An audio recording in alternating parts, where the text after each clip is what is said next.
Bueno, muy buenas tardes. Este es el primer seminario Urnas y Democracia del área de Ciencia Política de la Universidad de Salamanca.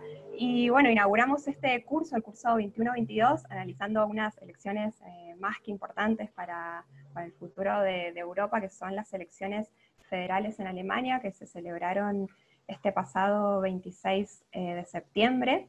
Y bueno, para hablar un poco de lo que pasó en Alemania, tenemos dos invitados a los que desde ya les doy las gracias por estar con nosotros. Ellos son Franco de Ledone, que es doctor en comunicación por la Freie Universität Berlin. Franco es especialista en política alemana, es conductor del podcast El fin de la era Merkel y productor del podcast narrativo documental Merkel, la canciller de las crisis. También es director del proyecto Epidemia Ultra, una iniciativa de análisis y divulgación de estudios sobre la derecha radical en el mundo. Y por el otro lado estamos con Paulina Astroza. Paulina es profesora de la Universidad de Concepción, doctora en Ciencias Políticas y Relaciones Internacionales de la Universidad de Lovaina en Bélgica, y es directora del programa de estudios europeos, profesora Jean Monnet de la Unión Europea. Bueno, muchas gracias a los dos por estar. Y bueno, queremos escucharlos, así que no voy a hablar más. Empezamos con Franco, tienes unos 15 minutos, luego seguimos con Paulina y luego, bueno, podemos empezar a dialogar un poco. Así que te escuchamos, Franco. Bueno, con mucho gusto. Muchas gracias por invitarme, estoy muy contento de estar acá. Y también de que tengan interés en las elecciones alemanas. Es algo que trabajo desde hace tiempo y me parece muy interesante para poder, de alguna manera, conocer lo que pasa en este país, que muchas veces, por cuestiones de barrera idiomática, por lejanía cultural, no le prestamos tanta atención, ¿no? En los últimos días estuvimos trabajando con mi colega Raúl Gil mucho con el periódico El Confidencial, y el jefe de internacionales, que nos invitó a colaborar con ellos, decía: yo no puedo creer que sepamos todo lo que pasa en Estados Unidos, en Ohio, cómo vota no sé quién en el otro lado del mundo, y no sabemos lo que pasa en Alemania, que es lo que nos va a influenciar, al menos a los españoles, ¿no? Entonces, bueno, es un elemento importante, y bueno, lo que pasó el fin de semana me parece que es todavía más relevante. Yo le quería compartir entonces un poco algunas gráficas. Eh, a ver, ahí está. Que muestran algunos resultados, me dicen si se ve bien, espero que sí. Sí. Sí, perfecto. Bueno, acá hay algunos resultados de las elecciones federales del domingo, donde pasaron 3 o 4 cosas que quiero comentarles. Obviamente después podemos profundizar. Hay una cantidad de data enorme. Si algo que tienen los alemanes, al menos después de las elecciones, es que te tiran 2 toneladas de datos por la cabeza y haces lo que quieras con eso. Y está muy bueno, ¿no? Tener eso. Entonces, acá tenemos el resultado, lo habrán visto en los medios. La socialdemocracia se impone por un poco menos de 2 puntos. El partido de Merkel, como comentábamos recién, después de haber ganado 4 elecciones consecutivas, de tener una canciller que se va con el 80% de satisfacción, que todo el mundo la quiere, más en América Latina que en Alemania, pero en Alemania también la quieren, no logra transferir, esto lo decía recién el profesor hace un momento, no logra transferir eso a su propio partido, ¿no? Será tal vez porque los votos eran de ella y no del partido. De hecho, se habló siempre de que Merkel le daba un +10 en puntos, ¿no?, a su partido, porque se preguntaba a los votantes de dicho partido: usted, si no estuviera Merkel, ¿votaría por este partido? No, votaría por otro. Eso daba un número alrededor de 10 puntos, ¿no? Y justamente la última elección, si no recuerdo mal, sacaron 32, un poquito más, 32, casi 33 puntos, y ahora sacan casi 10 menos, ¿no? ¿A dónde se van esos 10? Bueno, una parte importante se va a la socialdemocracia con el candidato canciller Olaf Scholz, y otra parte se va al Partido Verde. Pues pudieron rellenar bastante poco. ¿Qué me dice eso a mí, o qué podíamos ver después de mirar un poco los datos, etcétera, que ahora vamos a profundizar? Que acá se votó un cambio. No tanto un cambio de gobierno, porque al haber un gobierno de gran coalición, que serían estos 2 partidos que sacaron los más votos, socialdemócratas y democristianos, al haber ese gobierno es difícil pensar en un cambio total, ¿no?, porque sin uno de estos partidos es difícil formar gobierno, pero sí que el partido que viene gobernando como fuerza principal hace 16 años posiblemente se tenga que ir a la oposición. Los otros partidos que tenemos digamos, que tenemos acá en los resultados y a los que les tenemos que prestar atención, principalmente, desde mi punto de vista, son los verdes y el Partido Liberal. El Partido Liberal es este amarillo del medio, FTP, y los verdes, que tuvieron el domingo el mejor resultado de la historia, y parece que hubiese sido el peor, porque las expectativas en abril estaban tan altas, tenían 28% de intención de voto, todo el mundo hablaba de que iba a haber una canciller verde en Alemania, y luego toda esa euforia se fue cayendo, se fue derrumbando. Después podemos discutir cuáles fueron los factores, pero terminan sacando más de 10 puntos menos de lo que se creía que iban a sacar, y aún así es el mejor resultado de su historia, es el partido que más creció, acá tenemos la diferencia, creció más que el ganador, y es un resultado que lo pone a los verdes en una posición fundamental para formar gobierno, al igual que el partido que les mencionaba antes, el Partido Liberal, el FDP. El FDP mantuvo casi igual su electorado respecto de 2017, y junto con los verdes se convierten en los partidos que tienen la llave para formar el próximo gobierno. Porque con estos datos que estamos viendo, y mire, le voy a mostrar algo que es una maravilla, que es el Koalitionsrechner, que significa cómo formar coalición o contador de coalición. Para formar gobierno, ya sea con la socialdemocracia en el frente, hacen falta 2 partidos, la mayoría está acá, en 368, hace falta liberales y verdes. Y si no estuviera la socialdemocracia, a la Unión Demócrata Cristiana también le hace falta estos 2 partidos. Es decir, que sí o sí va a haber un tripartito, lo más probable es que sea este que están viendo acá. Yo voy tirando algunas ideas, después las podemos desarrollar, ¿sí, Paulina? La profundizamos. Esta coalición se la conoce como coalición semáforo, por los colores, obviamente, y es posiblemente la que se dé, aunque si esto fracasa, podría darse la que conocemos como coalición Jamaica. Los nombres de las coaliciones en Alemania están buenísimos, ¿no? Hay de todos, después les contamos más. En principio, esta puede ser la combinación, y lo interesante de esto, y es otra de las cosas que les quería contar, es que los principales partidos para decidir con quién gobiernan son los 2 que le mencionaba, que salieron tercero y cuarto. Es decir, paradójicamente, el tercero y el cuarto son los que de alguna manera van a decidir quién va a ser el primero. Y esto se termina de... había una hipótesis de que se iban a juntar liberales y verdes para negociar antes, cosa que ya habían hecho en una región aquí en el norte de Alemania, en Schleswig-Holstein.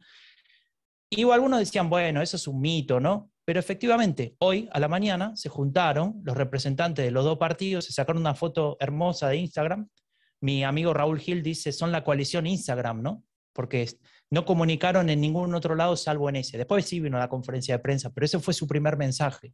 Y no es casual que ese sea su primer mensaje, porque ahí viene otro de los elementos que es importante que analicemos. Son los 2 partidos que ganaron en el voto, a ver si lo tengo por aquí, en el voto joven. Un momento, aquí está. Estos 2 partidos fueron los que más sacaron en el voto aquí.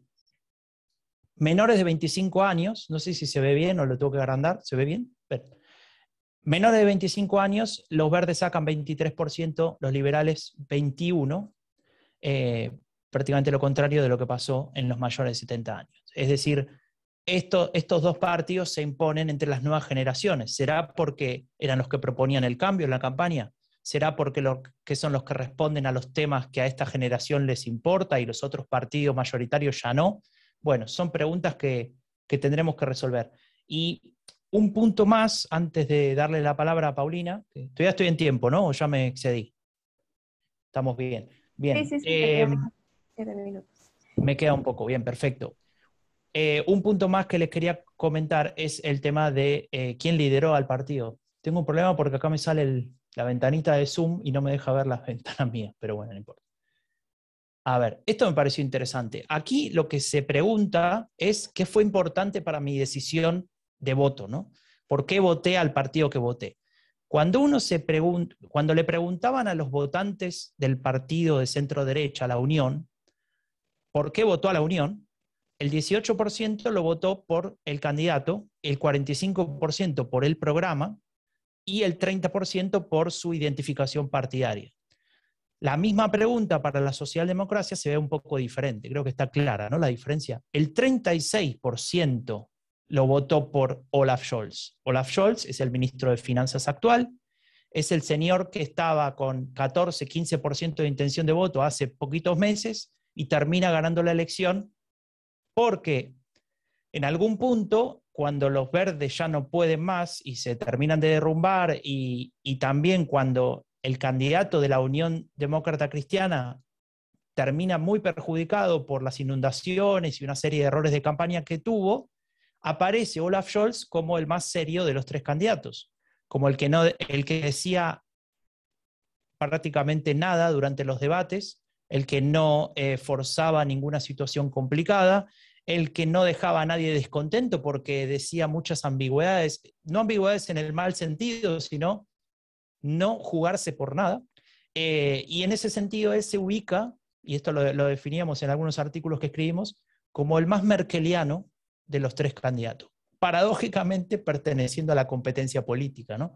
Y es interesante que él mismo se sacó una foto, hay un tipo de entrevista que hace el diario Süddeutsche Zeitung en su revista, donde le pide a los políticos que respondan con gestos, no con palabras, ¿no? Y una de las preguntas es, ¿usted cree que puede ser canciller de Alemania? Y él salió haciendo este gesto, no sé si lo conocen, saben quién hace esto, seguramente que sí, Angela Merkel. Y claro, eso fue un poco mostrar con un indicio de por dónde iba la campaña, básicamente, estar lo más tranquilo posible y que la campaña pase lo más rápido posible. Y efectivamente lo que pasó fue que en la última semana se acercó bastante la Unión Demócrata Cristiana y terminan, como les mostraba al principio, con un triunfo relativamente ajustado. Y un último punto que les quería mencionar son los dos partidos que me faltan. Insisto, después profundizamos por donde quieran, con lo que quieran, pero quiero decir dos cosas sobre la ultraderecha de AfD, que es este Balcán azul de acá, y Die Linke, que es la izquierda. AfD, la ultraderecha. He leído en varios medios que se hablaba de que ha sido un golpe, de que la ultraderecha le ha ido mal. ¿Por qué? Porque bajó, acá lo vemos, 2.3, y que no es más el partido que era, etc. Y es cierto, en la campaña no dominaron la agenda de temas como hace 4 años, nadie habló de migración, ni de terrorismo, ni de seguridad, por ejemplo, como hace 4 años, ni de Islam tampoco. Eso claramente es una derrota desde el punto de vista comunicacional de este partido, de no haberse impuesto como hace 4 años, pero también hay que entender un par de cosas para contextualizar este resultado. Tuvieron una campaña bastante mala, por lo que les decía, pero también porque tenían 2 candidatos horribles, de los peores que podían haber elegido. Tienen problemas con la justicia por una denuncia de financiamiento ilegal por dinero que venía de Suiza y no declarado.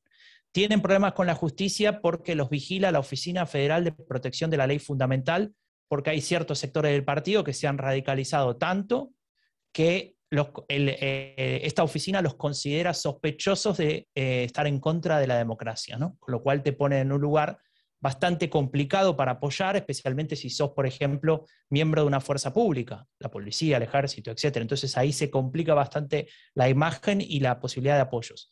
Es un partido que está profundamente dividido, tiene un ala radical a la derecha, muy a la derecha del partido, que habla de cambiar la política de la memoria de Alemania, cosas muy rozando el neonazismo, compitiendo con el ala más nacional conservadora, que de alguna manera dentro de esa constelación serían los moderados, y esa división hace que el partido esté constantemente convulsionado. Cada congreso del partido es un lío, ¿no? en este partido. Y aún así, con todas estas contras que le estoy diciendo, pierden solo 2 puntos y terminan con 10,3. Esto nos habla de que han logrado consolidar ese electorado, de que hay gente que acepta y que se siente interpelada por este tipo de discurso de derecha radical, bien marcado, similar al de otras derechas radicales de Occidente de Europa. Y el último punto, para cerrar, me voy al otro lado del espectro político, a Die Linke, la izquierda postcomunista, heredera de la RDA, obtuvo el 4,9%. Este número, para un partido normal, hubiese significado quedarse fuera del Parlamento, como le pasó alguna vez a los liberales. Pero tienen lo salvó, digamos, una excepción que tiene esta regla del 5%, digamos, de estar por debajo del 5%, que es que si el partido consigue 3 mandatos directos, acá le muestro el mapa de Alemania, cada uno de estos, estos son los distritos electorales y cada uno tiene un mandato directo, ¿no? Aquí vemos, si yo cambio acá, vemos todos los mandatos directos. ¿Quién ganó mandatos directos? Bueno, hay 3, que son 2 en Berlín y uno que no me acuerdo ahora dónde, pero no era en Berlín, después tal vez Paulina me ayuda. Por esos 3 mandatos directos es la excepción que les permite estar en el Bundestag y tener representación en función de ese 4,9%. ¿Qué pasó con Die Linke?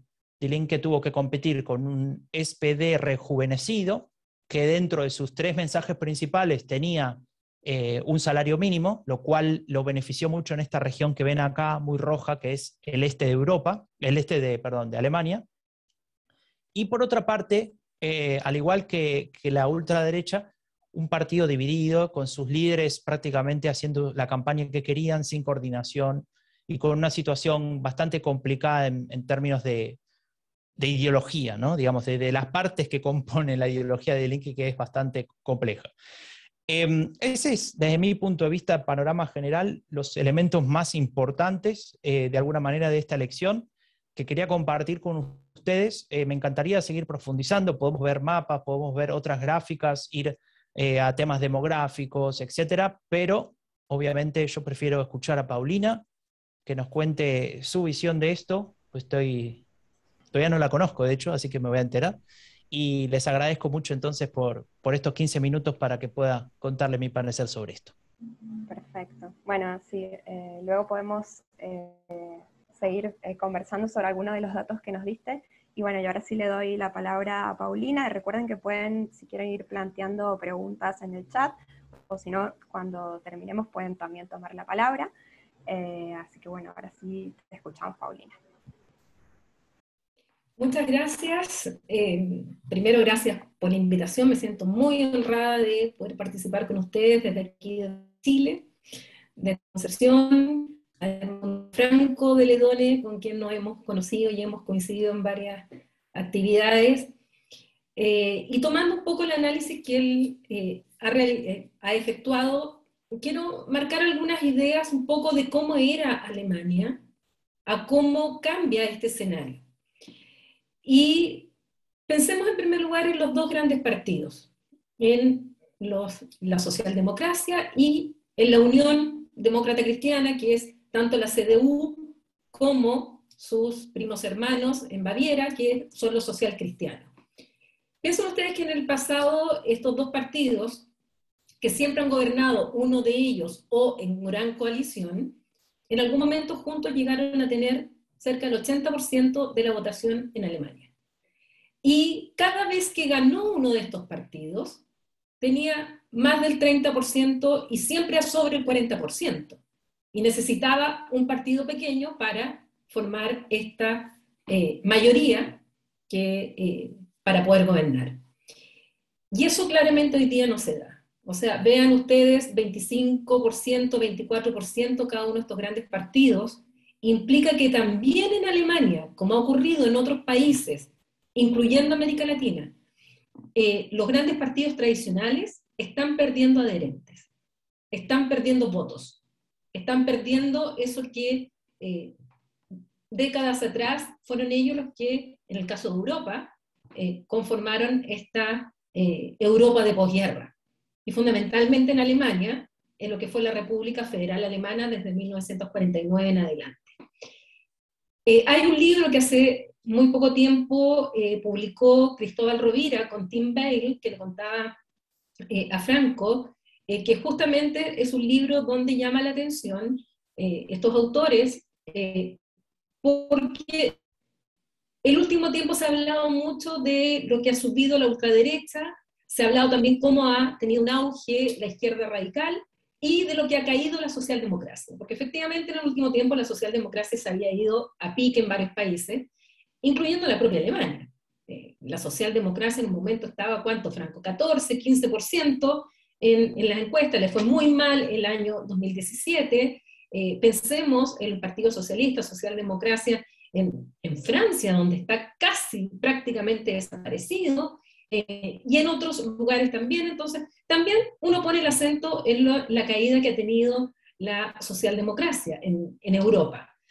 Pero sin embargo no se había puesto el acento cómo la derecha también paulatinamente ha ido cayendo. Esta derecha tradicional, lo que pueden ser los republicanos, en el caso de Francia, o puede ser aquí la Unión Demócrata Cristiana. Y estos autores plantean que justamente si uno analiza el escenario en Europa, estos partidos tradicionales, también los de derecha, han ido cayendo, pero digamos que su caída es más paulatina. Por eso que no ha llamado tanto la atención como en algún momento fue la socialdemocracia. Sin embargo, hoy día nos encontramos con que la socialdemocracia sube en Alemania, pero tampoco podemos decir que fue espectacular. O sea, no está sobre el 40% que tuvo en su momento Willy Brandt o Gerhard Schröder cuando gobernaron. No, es un 25 y tanto por ciento. Pero sí, subió, es cierto, por lo tanto uno tiene la impresión, logró salir de un escenario muy complicado para presentarse hoy día como ganador. Pero de todas maneras no es un gran triunfo. Yo no lo presentaría como diciendo incluso ellos, porque Olaf Scholz lo ha así, hemos recibido un gran mandato de la ciudadanía. La verdad es que no recibieron, creo yo, un gran mandato. Un gran mandato sería sobre el 35-40% de lo que era tradicionalmente la votación de estos grandes partidos.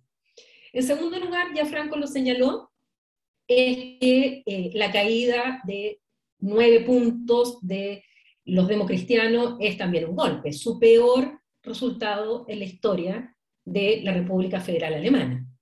Por lo tanto, no tienen mucho que celebrar.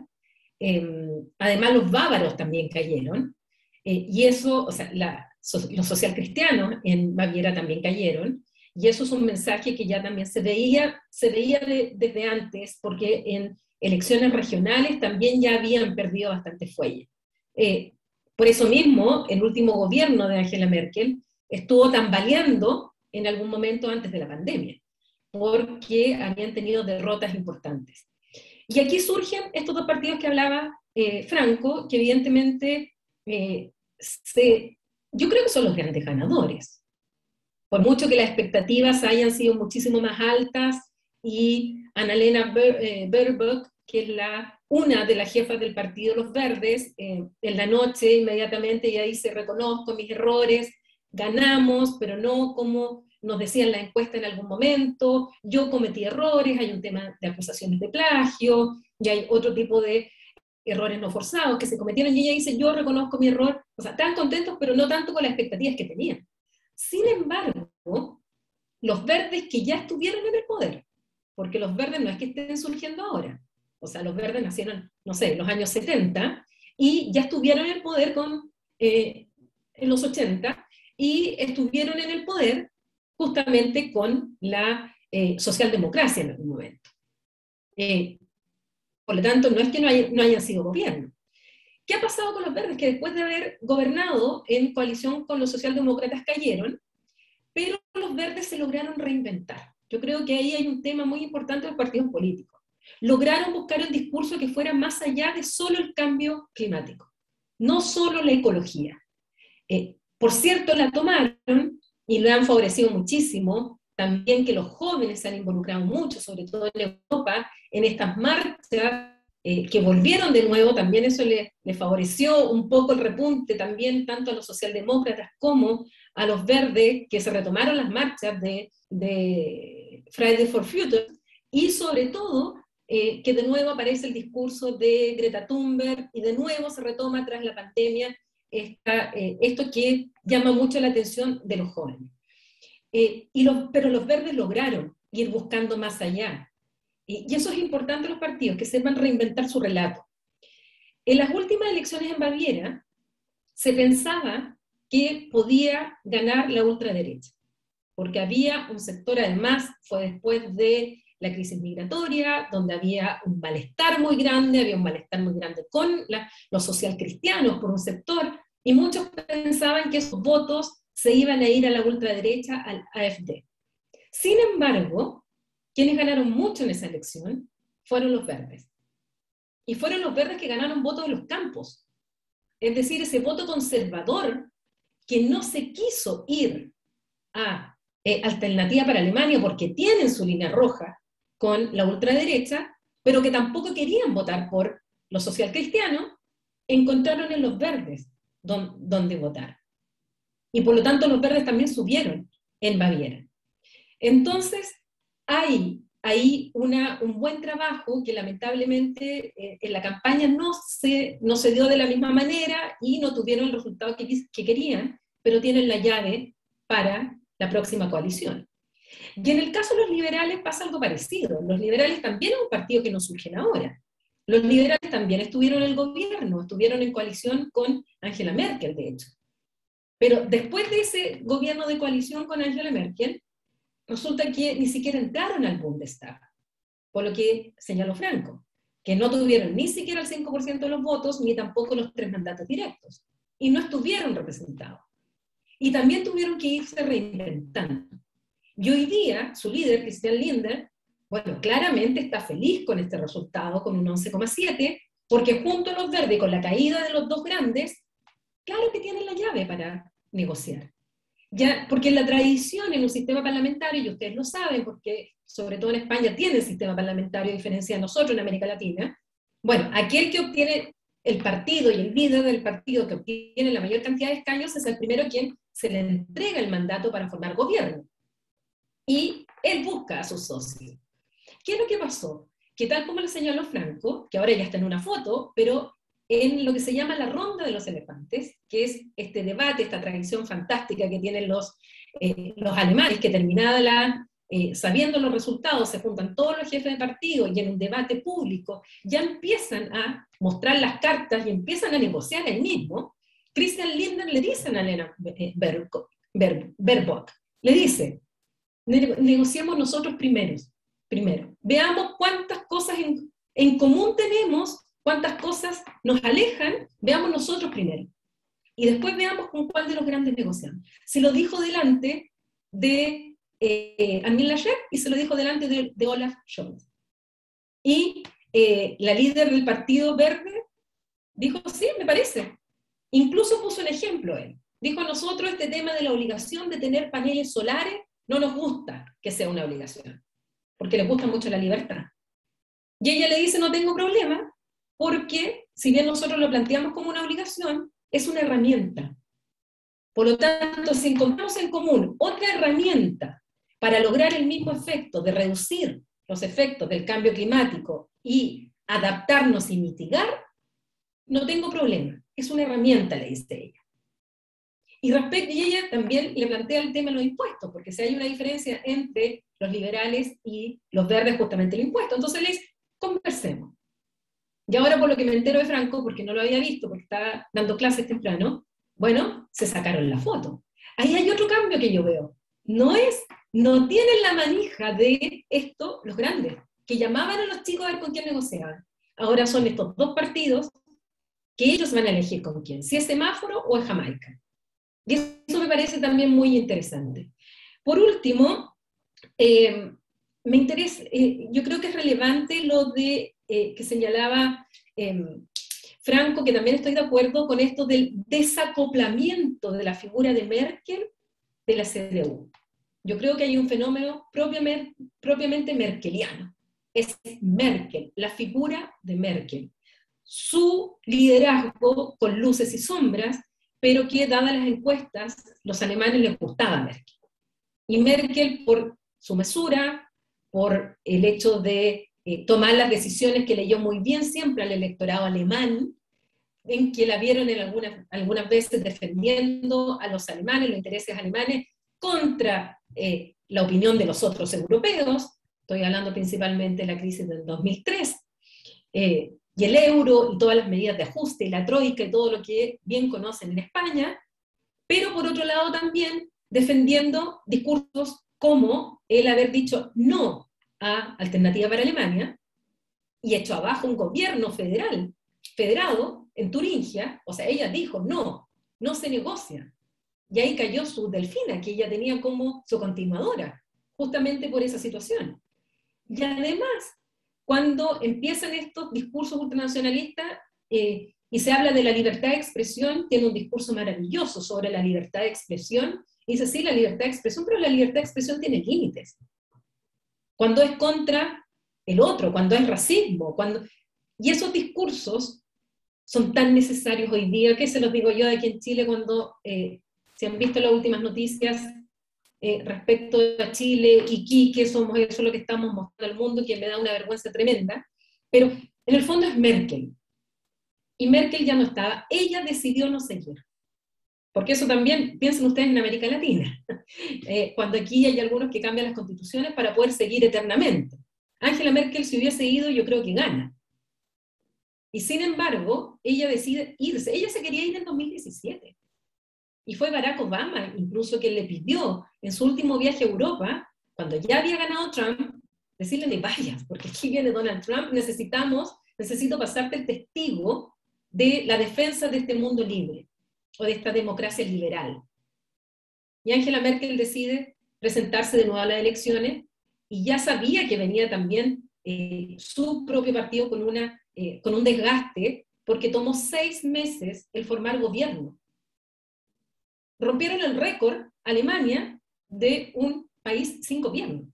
Sin gobierno, obvio, no es sin gobierno, es un gobierno en funciones, no en ejercicio. Y eso significa que no pueden tomar decisiones políticas. Y bueno, ella decide retirarse, y se retira tal como llegó. ¿Qué mensaje para los latinoamericanos?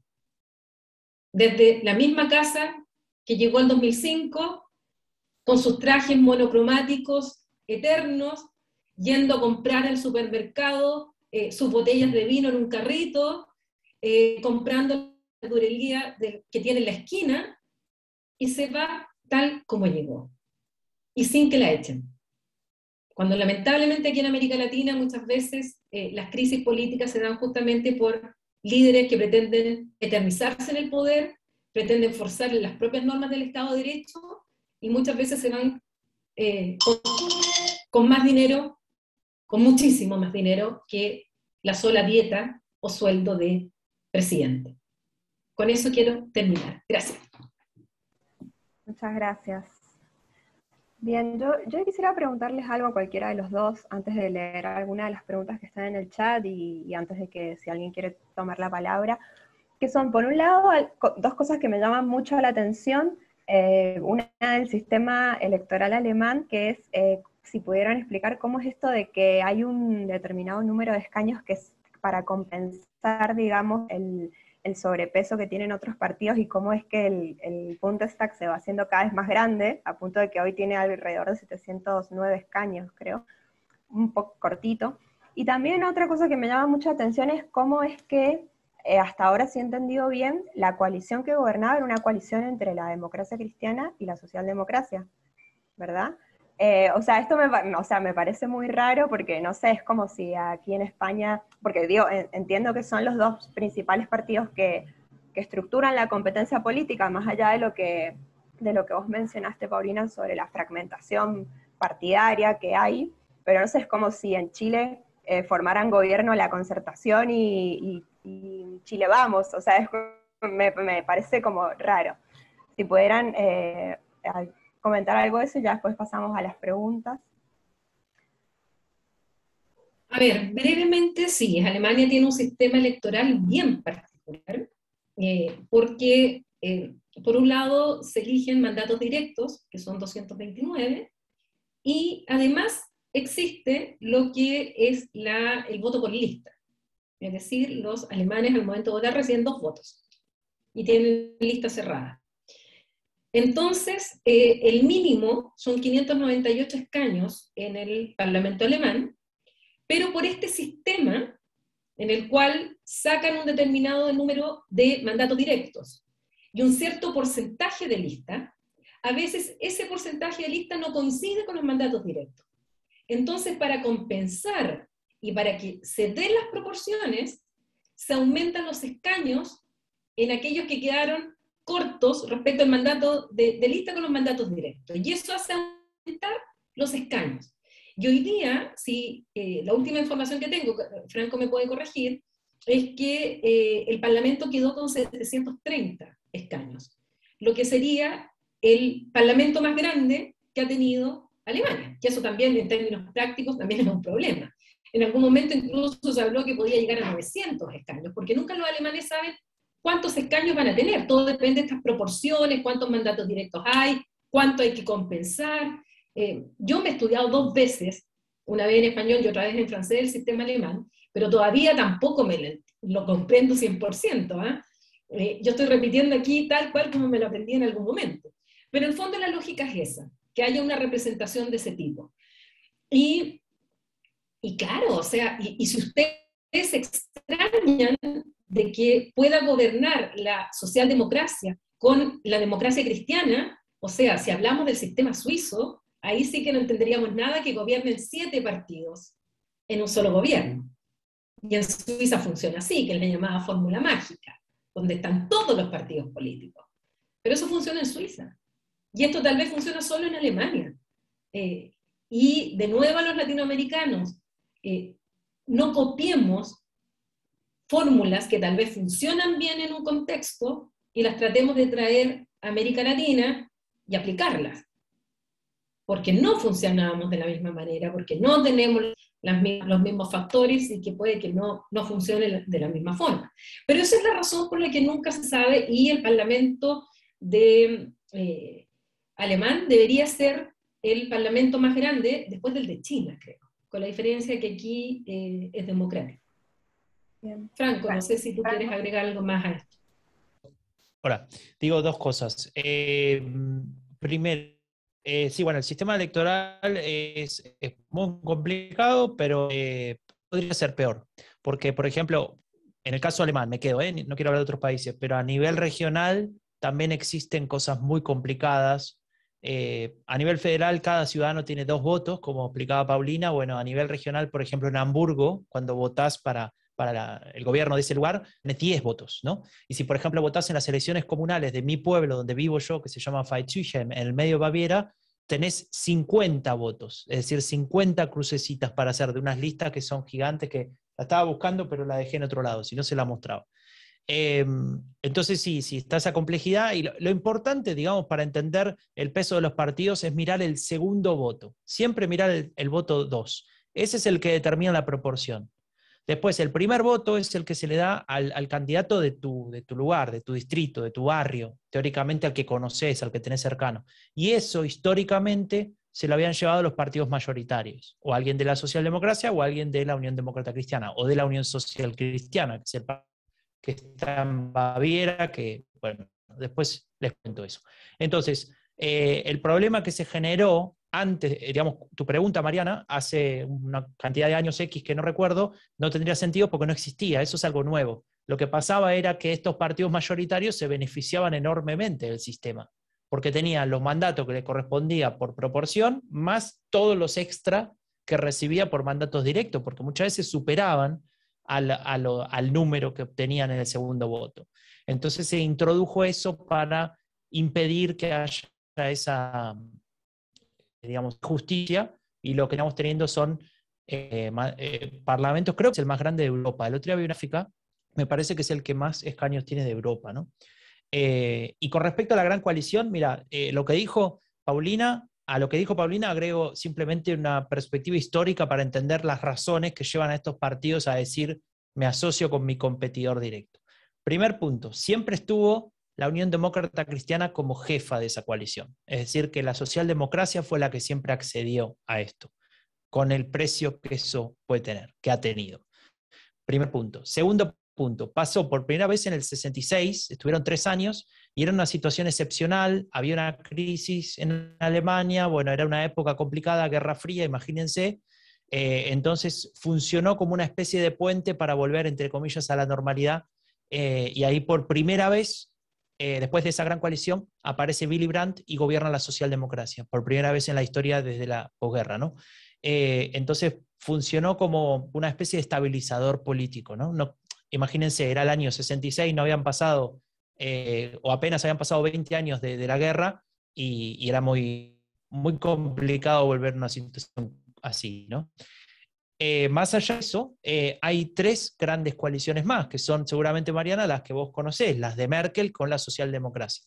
La primera de 2005, que es cuando Merkel llega al poder, se da porque no había otra. porque estaban muy parejos, Merkel había ganado por un punto apenas, no alcanzaba a asociarse ni con verdes ni con liberales para llegar a la mayoría, entonces se pusieron de acuerdo. ¿Por qué se pusieron de acuerdo y no llamaron de vuelta a elecciones?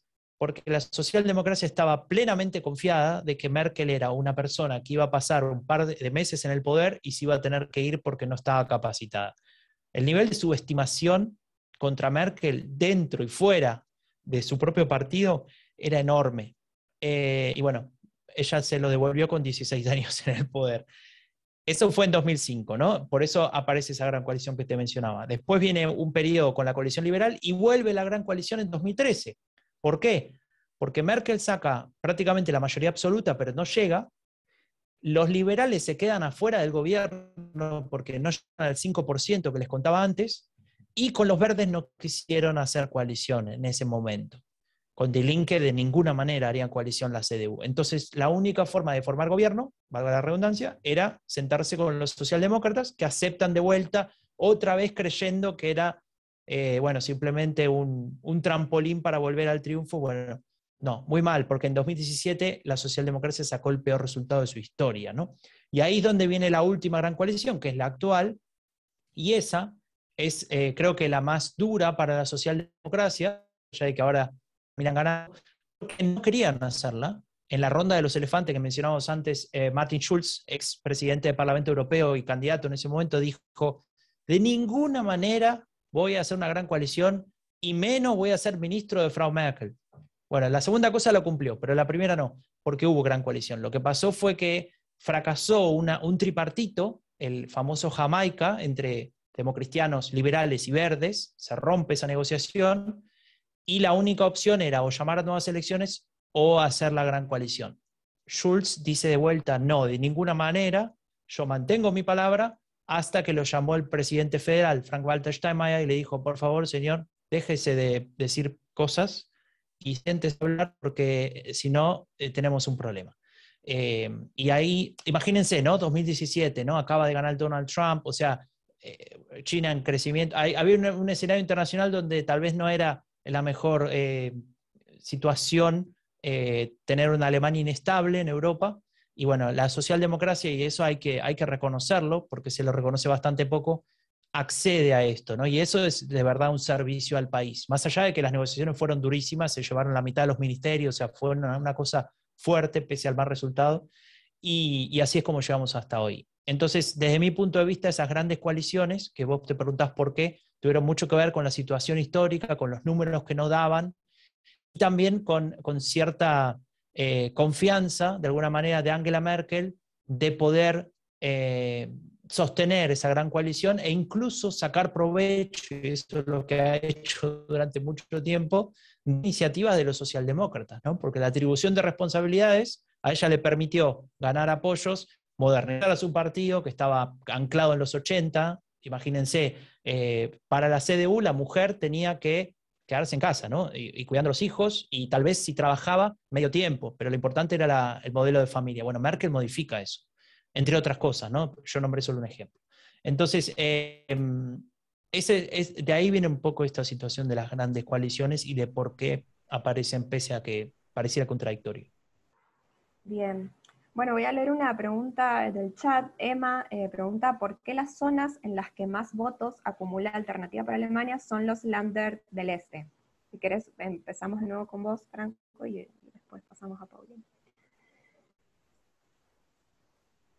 No. Ahí está. Bueno, a ver, me gustaría de vuelta compartir en la pantalla, porque creo que esto vale la pena. A ver. Y creo que la pregunta que sigue después de esa tiene que ver con esto también, así que tal vez respondo dos de una. Y obviamente, Paulina, avísame si quieres decir algo en alguna gráfica o algo. A ver, este resultado que ven acá dice Alemania Occidental, ¿no? Esto, imagínense que Alemania, todavía existe el muro de Berlín y Alemania está dividida. Entonces contamos los votos solamente de Alemania federal, el oeste, capitalista. Bueno, el resultado hubiese sido un triunfo de la socialdemocracia, le hubiese ganado por bastante a la CDU, bastante más que ahora, los verdes terceros, etcétera, ¿no? La ultraderecha hubiese quedado acá, en el 8,2%. Si pasamos al oeste, es decir, a la vieja RDA, miren dónde está la ultraderecha. Segunda fuerza en el este de Alemania. Ahí aparece este elemento que tiene que ver, ¿dónde está el mapita? Bueno, me molesta mucho el zoom con su... Acá. Este elemento que tiene que ver con la regionalización de la ultraderecha. Este es el segundo voto, lo que hablamos antes, la proporción, digamos, y acá vemos que la ultraderecha logra hasta el 30% en estas regiones, ¿no? Estamos hablando de números enormes, y acá podemos ver tranquilamente el límite de la RDA, ¿no? No hace falta que lo dibuje, lo ven ahí en el profundo azul, ¿no? Clarísimo. Eso marca que este partido tiene mucha llegada en esa población. Esa es una población que realmente se siente perjudicada respecto del oeste. Cuando se le pregunta, por ejemplo, las últimas elecciones regionales, hace un año y pico, qué piensa, ¿no?, de su situación, más de 2/3 en el este creen que son ciudadanos de segunda clase y son tratados como tal. Casi el 70% piensa que la democracia funciona mal. La decepción de esos grupos, miren este elemento que tal vez no es tan grave, pero en elecciones regionales se ve más profundamente. A ver si lo encuentro. Aquí. Acá dice, ¿usted votó por decepción o por convencimiento? Bueno, AfD siempre aparece en decepción con su mayoría, ¿no? En este caso ha cambiado esta relación, hay un poquito más de convencimiento, eso habla de ese 10% que les decía antes, pero si uno mira este dato en todas las elecciones regionales previas, especialmente en el este,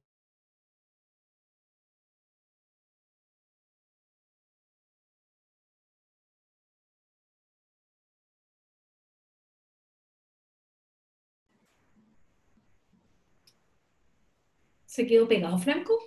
Sí, se ha cortado. No sé qué pasa. Ahí volvió. Hola, no te escuchamos, se cortó. Sí, se me cerró el Zoom, nunca me pasó, qué raro. Bueno, perdón. Les quería mostrar una cosa más y ya la dejo a Paulina. A ver. Qué raro eso. Muy bien, debe ser AfD que me está hackeando. Ahora sí.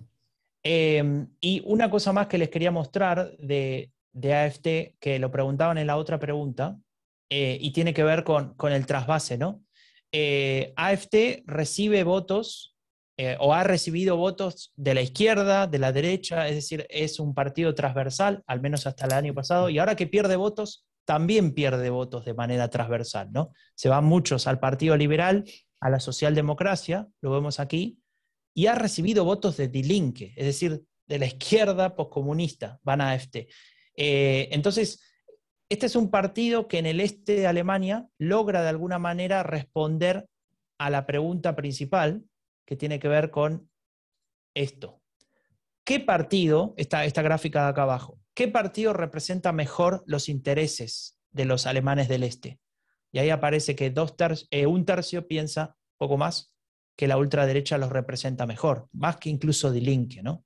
Eso entonces nos cuenta que esa decepción, ese sentimiento de sentirse apartados, esa injusticia que se percibe, y eso, más que una percepción, les diría que es un hecho, porque si uno trabaja en el mismo puesto, haciendo las mismas actividades, de un lado y del otro de Alemania, o sea, del este o del oeste, gana un 17% menos en el este, por ejemplo.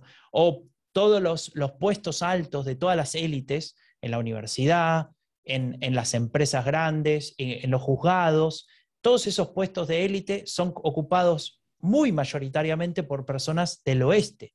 El último gabinete de Merkel, el que está ahora presente, tenía una sola persona del este, además de la canciller, que era Franziska Giffey, que se fue y termina ahora siendo la alcaldesa de Berlín. Con lo cual, esa sensación de sentirse menos que el resto, de sentirse apartados, genera un descontento que es muy capitalizado por AfD, por la ultraderecha, con su discurso antisistema, populista, ¿no?, de enfrentamiento entre élite y pueblo, que podemos después comentar, y creo que eso de alguna manera explica una parte al menos de ese crecimiento de la ultraderecha que, como bien marcabas, aquí se ve en el mapa, es muy potente en esas regiones y termina ganando, si uno divide el voto por regiones, en esta región que se llama Sachsen y en esta de al lado que se llama Thüringen. Y Thüringen es justamente la que mencionaba antes Paulina cuando se dio ese pacto o ese pacto indirecto con la CDU. Así que esa es un poco la situación de AfD y por qué AfD está como está. Así que, Paulina. Sí, yo quisiera agregar que AfD surge como un partido primero anti-euro. Lo primero Sí. que tuvieron como orientación eran contrarios al euro. Y sobre todo toman mucho auge para la crisis, la Gran Depresión desde el 2008 en adelante, que parte en Estados Unidos, pero que toca tan fuertemente a Europa. Y este partido justamente está en contra del euro y además, sumado a todo lo que he dicho y que estoy absolutamente de acuerdo con Franco respecto a ese sentimiento de sentirse de segunda clase, que además que en muchos aspectos los hacen sentir de segunda clase algunos alemanes occidentales, digamos, o del lado occidental. Y luego, con la crisis migratoria, toman el tema migración. Y viene este discurso populista. Viene esto de que nos vienen a quitar nuestros trabajos, que nosotros además que ya teníamos problemas económicos y que además tenemos que financiar al sur. Nosotros además ahora tenemos que recibir a los inmigrantes y toman este discurso anti-inmigración. Entonces, hacen una amalgama entre anti-euro, anti-Unión Europea, porque por supuesto Bruselas tiene toda la culpa de todo, donde quieren salirse de la Unión Europea, donde le critican mucho a Angela Merkel no haber cerrado las fronteras para la crisis migratoria. Entonces, su voto es un voto protesta. Su voto fundamentalmente, como decía Franco, no es un voto de convencimiento, es un voto protesta, de rechazo a este sistema que los dos grandes partidos no le han dado las soluciones en ningún momento, y viene esta amalgama tan peligrosa de plantearnos como ellos, la élite, son los que han tomado las decisiones todo el tiempo y nosotros somos este pueblo virtuoso, perjudicado, explotado. Entonces, crean en nosotros, vamos a defender y además con un elemento de nativismo, como lo señala Kasmude. Es decir, que los que debieran vivir en Alemania, tener derecho en Alemania y tener todo en Alemania, son los verdaderos alemanes. ¿Cuál es la paradoja? Que si uno toma esta misma gráfica que ha planteado Franco de cómo han votado y que tienen más votos en la parte este, de hecho el mismo Berlín vota más en el lado este que en el lado oeste. Si uno toma esa misma gráfica que presentó Franco, Acá la puse, mira. sí, y al mismo tiempo ven cuántos inmigrantes hay. Resulta que hay más inmigrantes en el lado occidental que en el lado del este. Y sin embargo, el discurso anti-inmigración fue mucho más fuerte donde hay menos inmigración. Y eso también es una paradoja en el sistema alemán. Pero eso hoy día ya no les sirvió tanto, porque no fue discurso, y cuando ya no es discurso el tema de la inmigración, cuando surgen otros temas que a los populistas los sacan, o sea, ustedes sacan a los populistas del tema de inmigración, el tema de frontera, los sacan de eso y los llevan a desarrollo, innovación, al sistema de salud, los rompen porque no tienen respuesta. Entonces, ¿qué es lo que pasó? Que ahora hay mucho de medio ambiente, el tema de la digitalización, que está muy atrasado en Alemania, en eso de las inversiones públicas, una serie de temas en que además se critica mucho los mini-jobs que se establecieron en los gobiernos de Merkel, que de alguna manera maquilla justamente el desempleo, y todo esto va haciendo que, bueno, hayan perdido votación, y tal como la ganaron de derecha, de izquierda, de centro, de todos lados, la perdieron también en ese sentido. Y eso no es nuevo, porque también ha pasado en otros partidos de ultraderecha, en otras partes de la propia Europa, que también han recibido votos comunistas. Han recibido votos. Marine Le Pen tiene votos que antes votaban por el Partido Comunista. O el UKIP, o el partido del Brexit en el Reino Unido, tiene votos que antes votaban por laboristas. Y laboristas, digamos, del sector más de izquierda. Entonces, hay un voto protesta, hay un malestar que es claro, y que estos grupos han tratado de leerlos de tal manera que lo traducen en votos. Y eso ha hecho que tanto AfD como otros partidos en Europa hayan ido ganando estos porcentajes que en algunos casos incluso han llegado a formar gobierno como el caso de Austria o de algunos otros países nórdicos. Entonces, es un tema bastante interesante de analizar. Eso quería agregar en cuanto a... Bien. Yo Bien, un una poco, sí, cosita, sí. simplemente para complementar lo que dijo Paulina, que seguramente les va a parecer interesante, cuando se mira voto por trabajo o por ocupación, esta gráfica de acá del medio, que dice Arbeiter, significa trabajador, Ujú. el SPD se impone entre los trabajadores, casi con el mismo resultado de la elección 26, y la ultraderecha tiene el 21%. Es el segundo partido más votado entre los trabajadores y es el segundo partido más votado junto con, con los verdes entre los desempleados, ¿no? Es decir, estos sectores más vulnerables, que se sienten más perjudicados, que se sienten poco escuchados, bueno, han apelado a la agenda socialdemócrata, ha funcionado en ese sentido con estos 2 o 3 mensajes sociales de Olaf Scholz, que dicho sea de paso, tiene una agenda mucho menos socialdemócrata de lo que se cree, pero bueno, esa es otra historia. Y también se han sentido cercanos en este sentido, a la ultraderecha. Ya está. Bien, bueno, ya Un poco hemos... parecido a Trump. Sí. Aquí también uno puede hacer una cierta similitud con lo que pasó con Trump, mucho que también que producto de la revolución digital, de la automatización de la economía, se quedaron sin trabajo, se cerraron empresas. Detroit es como el gran ejemplo, gente que se quedó sin trabajo y no se reconvirtió. Obama reconoció justamente que uno de sus déficits en su gobierno había sido no haber trabajado más por la reconversión de aquellas personas que se quedaron sin trabajo. Y esas personas que se quedaron sin trabajo, Donald Trump los convenció que habían perdido el trabajo, ya sea por la globalización o por los inmigrantes, cuando quien los reemplazó muchas veces había sido una máquina, no había sido un inmigrante. Pero cuando se está molesto, cuando no se tiene trabajo y hay alguien que le promete algo fácil y que le va a solucionar todo y que le da, bueno, así fue como también mucho voto que era demócrata se fue a Donald Trump. Entonces es un fenómeno muchísimo más global lo que pasa con AfD, que tiene ciertos patrones que son comunes a otras ultraderechas en el mundo. Seguro, Y el Brexit también pasó lo mismo. seguro. Bueno, hemos hablado bastante de alternativa para Alemania, sumándome un poco a la pregunta de Álvaro, que se ha mencionado un poco, pero no sé si quieren agregar algo más sobre por qué se dio esta bajada de los verdes respecto a las expectativas que había en el verano, por lo menos. No sé qué quiera empezar. Empezá, Paulina, yo te sigo. Es que yo los detalles, yo creo que los conoce más Franco, pero yo creo que hubo problemas primero en... A ver, el Partido de los Verdes tiene una característica, que tienen dos jefes, no tienen uno solo, tienen dos líderes, ¿ya?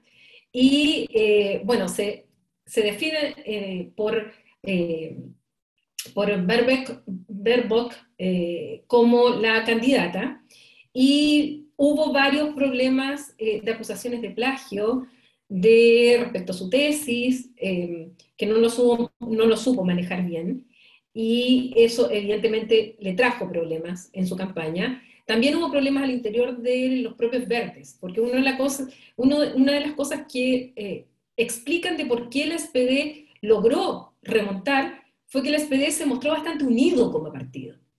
No tuvo grandes grietas al interior del SPD en esta vuelta. Sin embargo, todos los otros, desde los verdes, ni hablar la CDU con los socialcristianos, Alternativa para Alemania, como decía Franco, no hubo unidad en la campaña y en apoyar a quien iba como su jefe de lista. Y eso también le cobró a los verdes el hecho de haber estado tan alto en la encuesta y después haber caído y no haber logrado mantener ese apoyo y que se haya ido más a la socialdemocracia que finalmente haber votado por los verdes. Yo creo, pero los detalles yo creo que Franco los maneja más porque está allá y lo ha seguido mucho más de cerca que yo. Muy bien. Bueno, agrego algunas cosas a las que dijo Paulina. A ver, en principio, este es un partido que es la primera vez que se presenta con la intención de poner al canciller. Hasta ahora era un partido minoritario, que su mayor logro, creo que lo había comentado Paulina hace un rato, habían sido parte de un gobierno con Gerhard Schröder entre el 98 y el 2005, y después era un partido que su mayor logro había sido 10% en la elección de 2009. Siempre había estado por abajo del 10% y acaba de sacar 14, y pico, ¿no? Es decir, que ha logrado el mejor resultado de su historia. Aún así, ha sufrido esta decepción, ¿no? Porque tal vez las expectativas estaban demasiado altas. Pero vayamos a ese momento. 19 de abril del año 2021. Se presenta el Partido Verde con Annalena Baerbock, vestida con los colores típicos verdes, con un escenario espectacular, todo en medio de la pandemia, ¿no? Todavía no se podía hacer nada con público, es decir, una sala un poco rara, pero que había funcionado muy bien.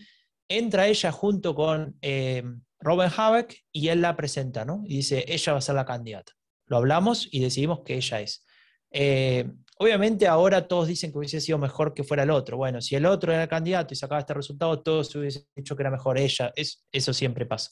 Pero más allá de eso, la situación es que paralelamente la Unión Demócrata Cristiana tenía a sus dos líderes que pretendían ser candidatos, la Unión Social Cristiana y la Unión Demócrata Cristiana, peleándose abiertamente, en lugar de resolver las discusiones que seguramente habrán existido entre los verdes puertas adentro, la resolvieron a los gritos pelados por Alemania, ¿no? Diciéndose cosas bastante fuertes, etcétera, lo cual no es normal. Tal vez en Estados Unidos es más común, ¿no? Una interna donde se tiran con todo, después son todos amigos. Bueno, en Alemania en general se suele resolver hacia adentro, salvo, bueno, hay veces que pasa, pero en general no.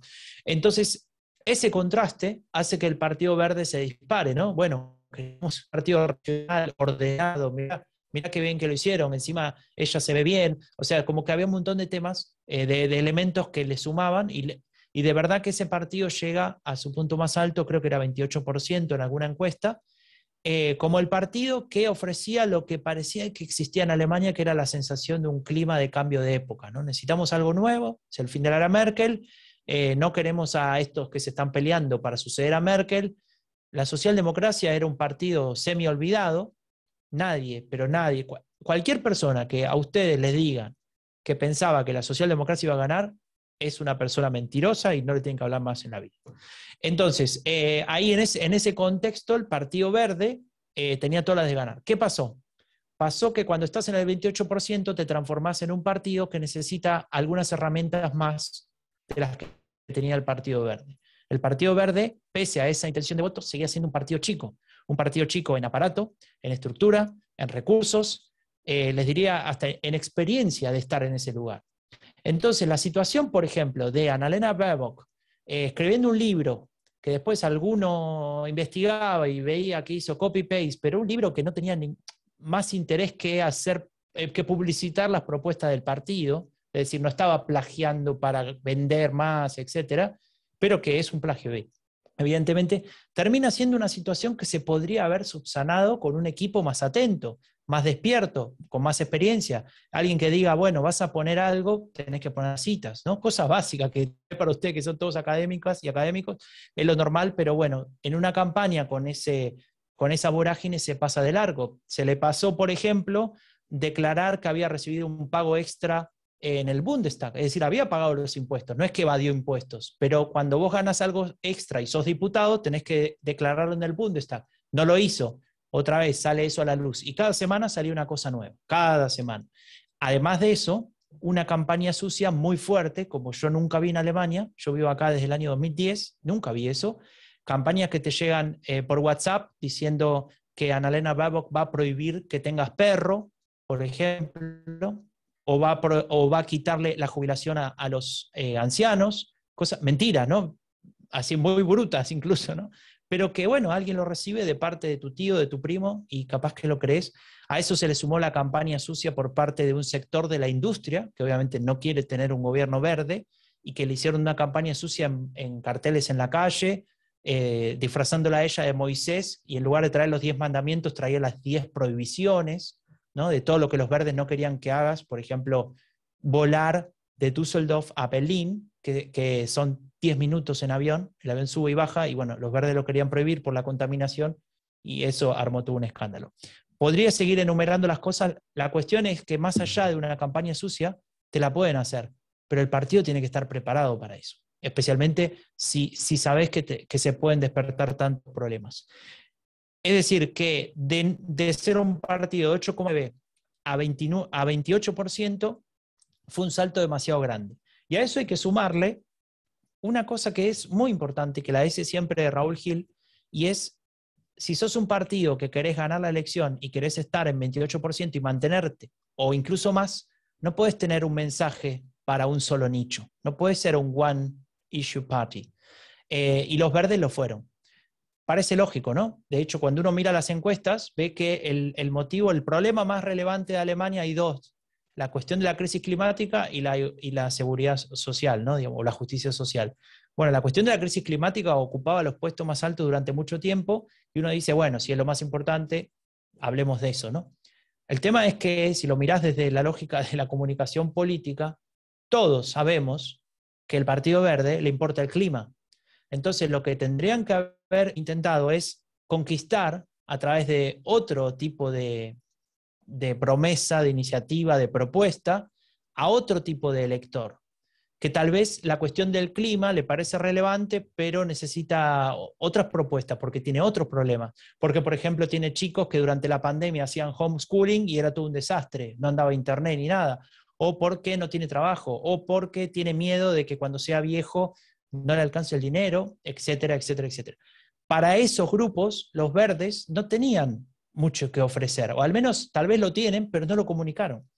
Y ahí aparece otro elemento importante. Y el último elemento es el que tiene que ver con cómo transmitían sus propuestas y a qué tipo de electorado. Y lo voy a contar con un ejemplo.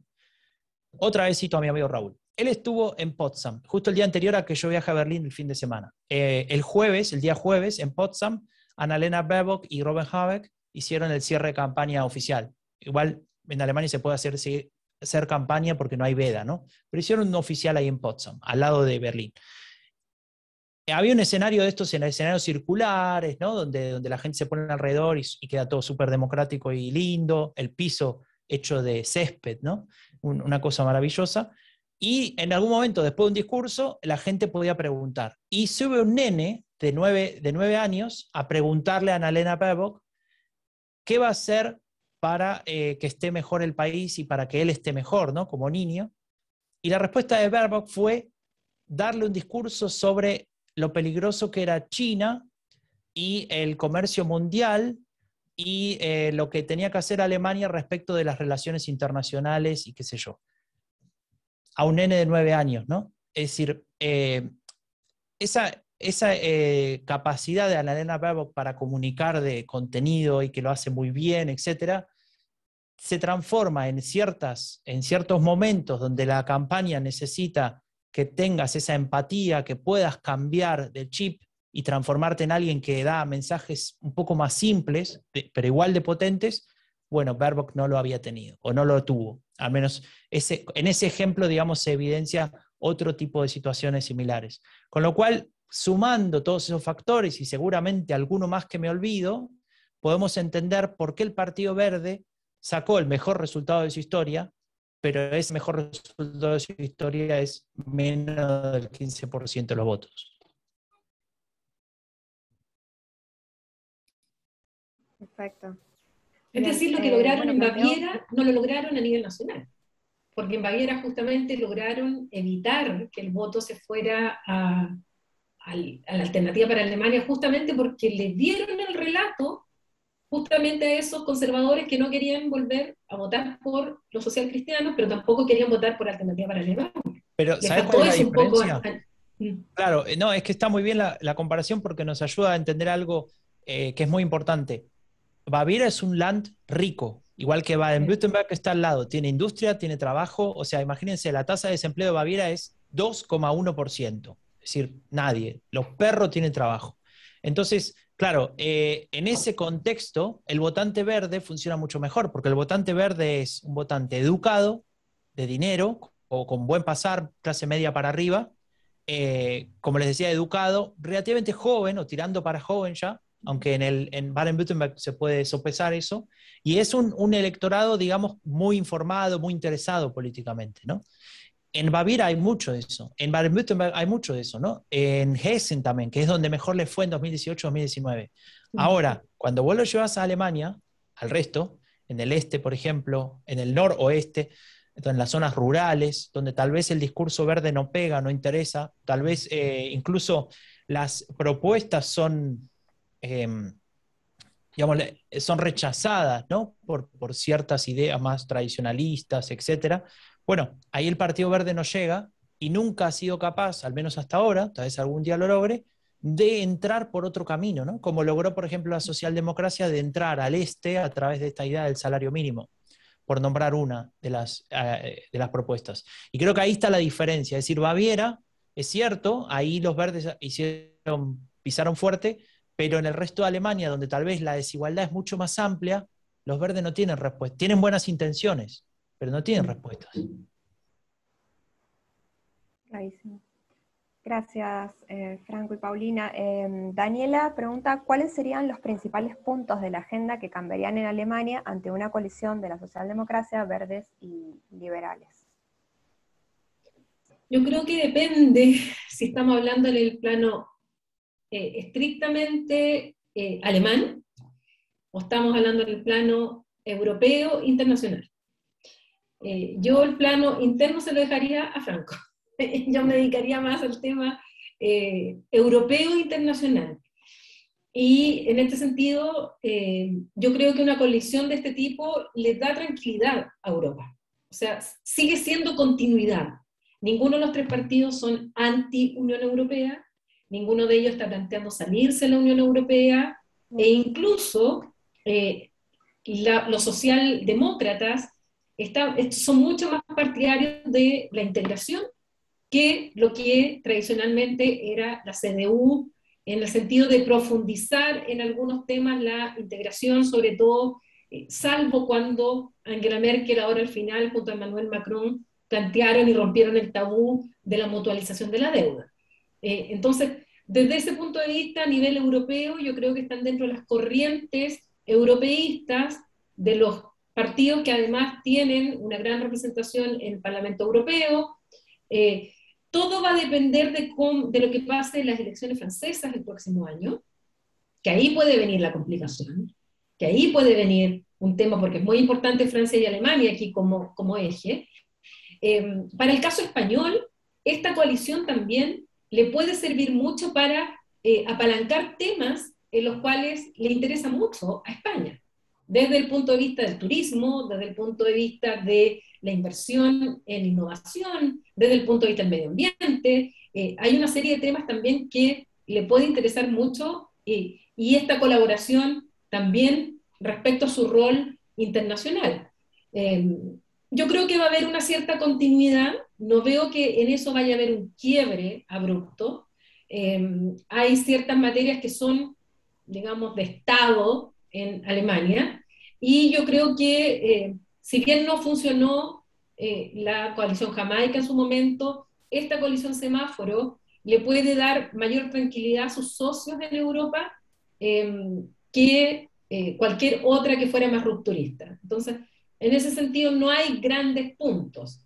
Está el tema de los impuestos, pero esos impuestos son más del punto de vista interno, que a lo mejor Franco lo puede tocar, y claramente los verdes tienen una agenda que está dentro de lo que es el plan de recuperación económica, con este pacto verde y con lo que significa la transformación digital.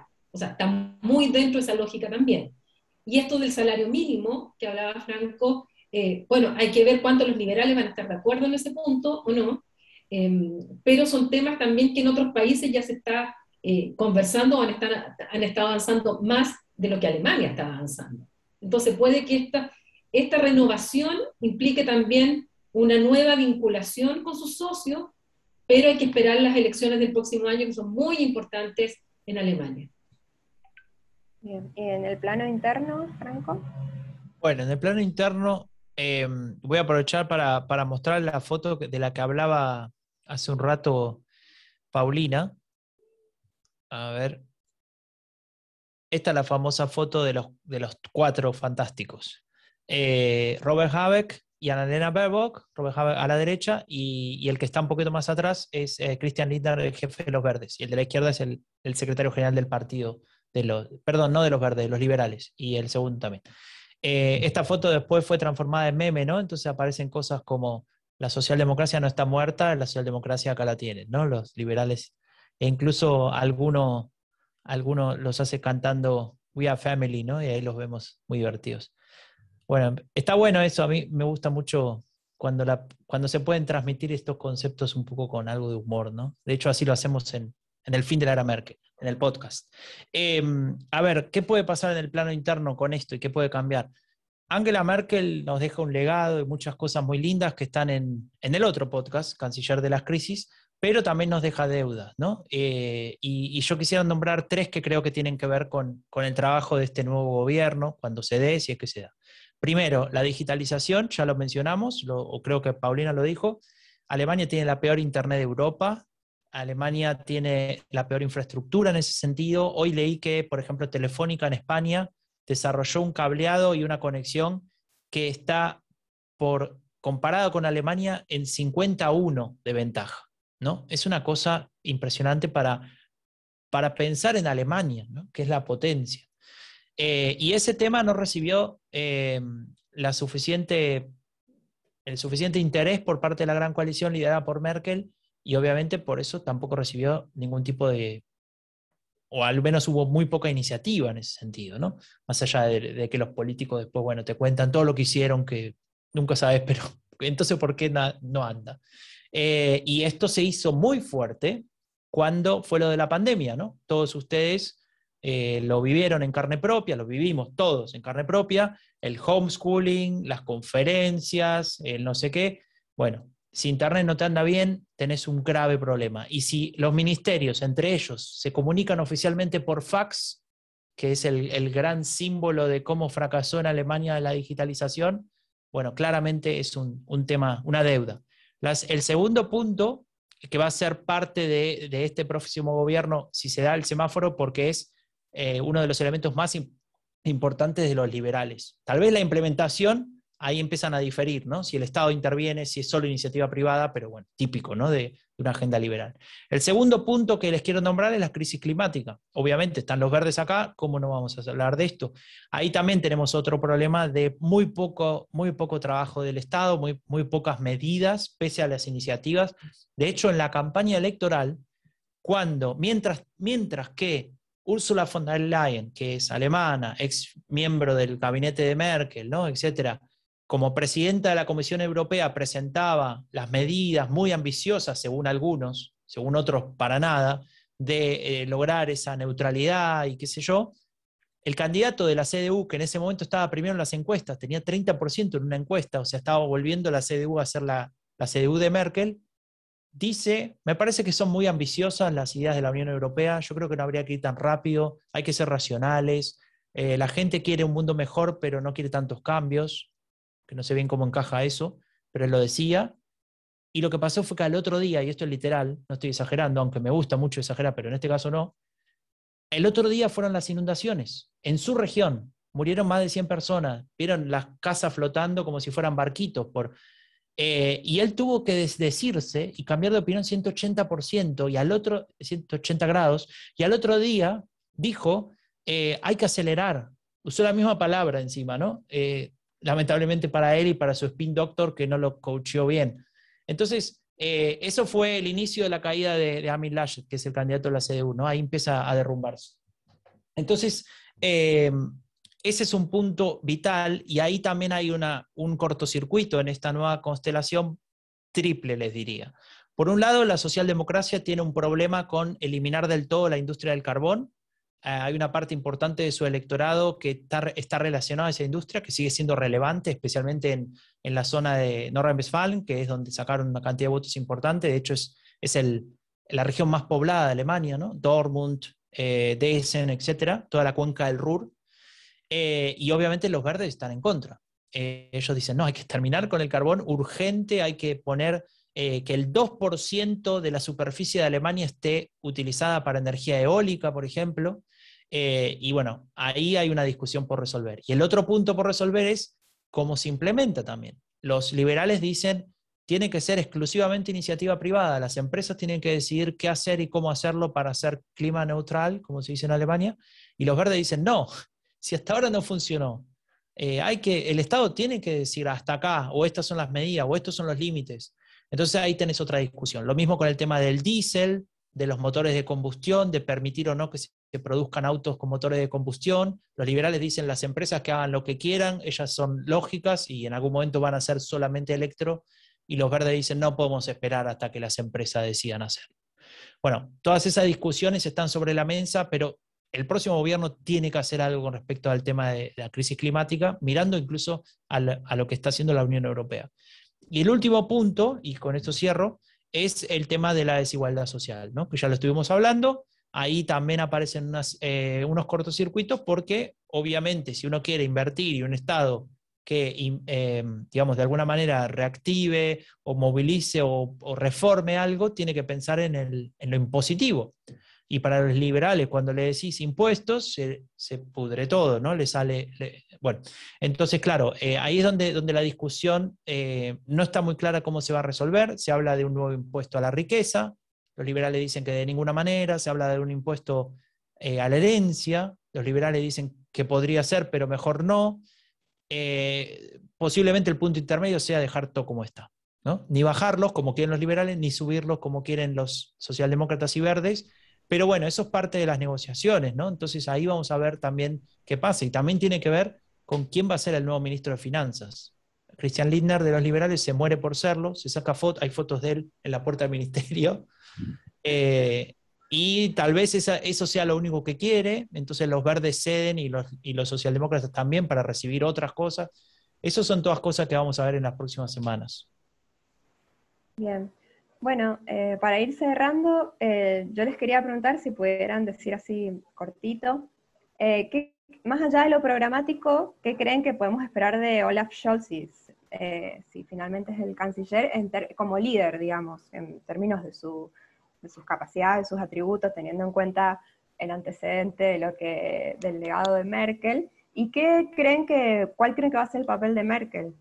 ¿No? A partir de ahora se va a quedar totalmente al margen de la política alemana, se irá a algún cargo en la Unión Europea. Eso, para ya cerrar.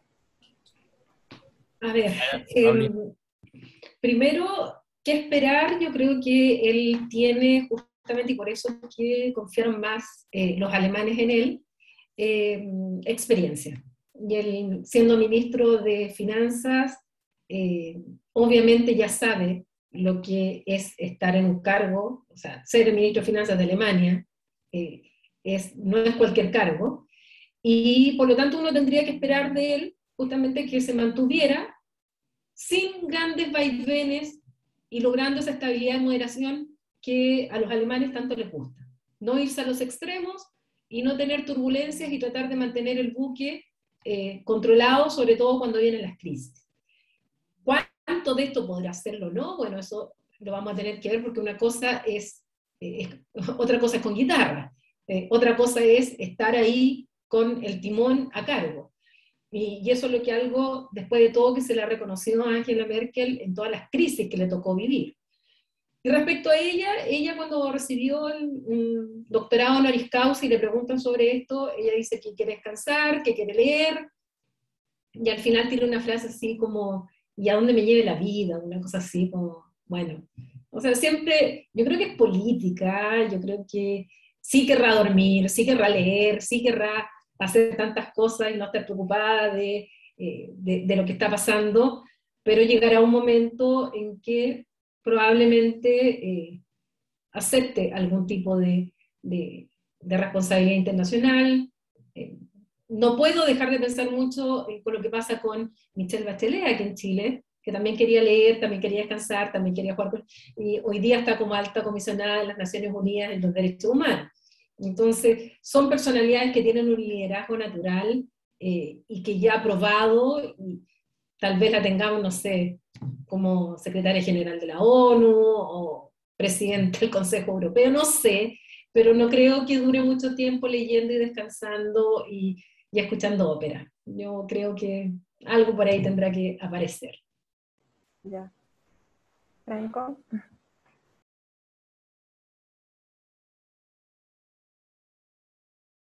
Acá, ahora sí. Con respecto a lo de Merkel, ella, como dijo Paulina, responde con evasivas, ¿no? Siempre. Se lo han preguntado 10 veces.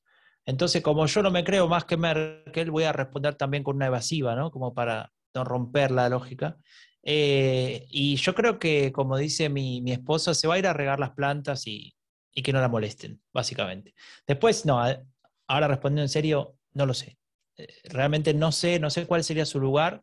Seguramente en cualquier lugar donde esté podría opacar a quien esté en funciones ahí, no sé, lo veo medio complicado ahora como para hablar de eso, así que nada, lo dejamos ahí para que nos sorprenda Merkel, ¿no? Cuando decida hacer algo y aparezca como, no sé, presidenta del mundo, no sé, una Veremos quién tiene la nacional. razón, Franco, en un tiempo más.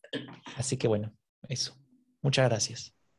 Bueno, la verdad es que nada, sus intervenciones han sido la verdad muy ricas, muy concisas, muy aparte muchos detalles, así que y también a su vez pasando por la historia. Bueno, les quiero agradecer por su participación. Recuerden que vamos a colgar en YouTube el video de la sesión de este seminario. El próximo seminario de Urnas y Democracia va a ser el 13 de octubre sobre las elecciones en Marruecos, que ya fueron, pero las vamos a analizar. Y bueno, de nuevo, muchas gracias por estar con nosotros y bueno, hasta la próxima. Espero que podamos seguir en contacto. Muchas gracias a ustedes por la invitación. Gracias, un honor haber participado con ustedes.